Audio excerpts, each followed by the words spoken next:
I share this because for those who have stepped into this calling, I want to give you a fair and honest perspective on the realities of these callings. It is not all Hallmark. It is not all roses and butterflies and unicorns and all the things. There is a great deal of challenge in the day in and day out of walking out this calling. And I would not be doing you any favors if I didn't share the realities of that or speak into them in a way that encourages and breathes life, but also says, I see you and I understand, and you're not alone. So, along those lines, let me just give you some other examples. One of my closest friends, who also works in this foster and adoption space with me, she has walked a hard road with her daughter. She and her husband and their biological son, they adopted this young girl as a preteen. She is now a beautiful young adult. She is thriving in a career, and she has made some really, really difficult choices. And the brokenness and the trauma that she experienced as a child before coming into their home caused a lot of strife in their family over the years. So they had to make some really, really tough decisions that I'll talk about in just a moment.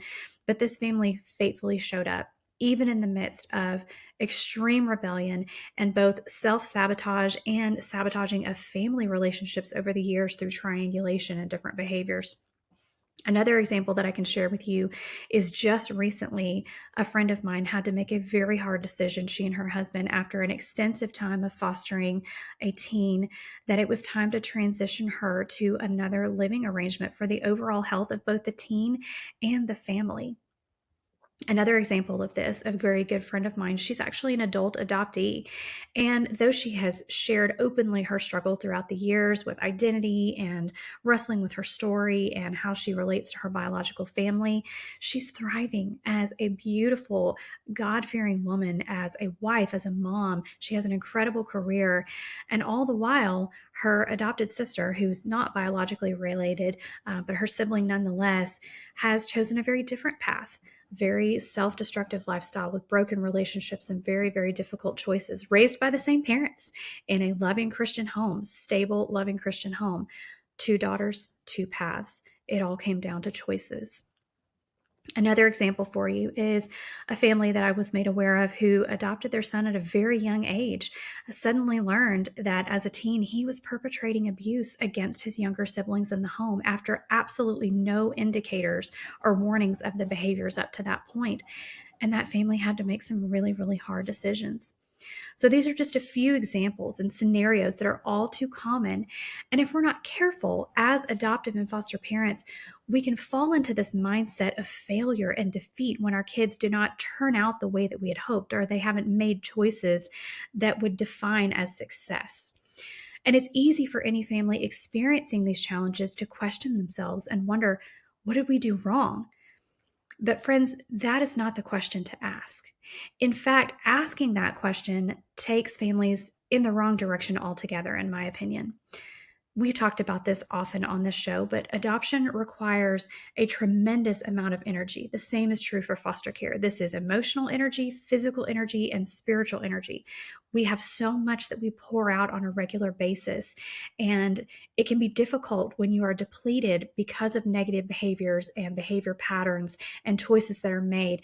So we come a lot of times to these scenarios to a place of just not being able to offer a whole lot. Like our energy is just, our supply is low, right? We are depleted.